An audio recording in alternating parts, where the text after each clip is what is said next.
Okay, so if you're changing this guy, crankshaft sensor, in a 3.5, 3.7, this is like a 14 Taurus that I'm working on with a 3.5 in it. This sucker is going to take you an hour and a half of frustration and cussing to do. So right up here is where that little booger right there is what you're looking at.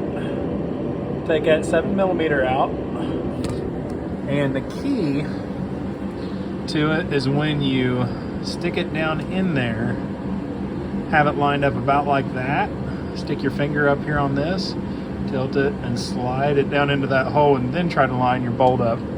Back your bolt all the way up. Back your bolt all the way up as far, it won't go in because it's captured, but to where the tip of the bolt is just barely sticking out there. So it just takes a lot of frustrating time to do. I unbolted that. Because the only thing that I removed is the shield, which it didn't really remove, doesn't really gain, but just a little bit.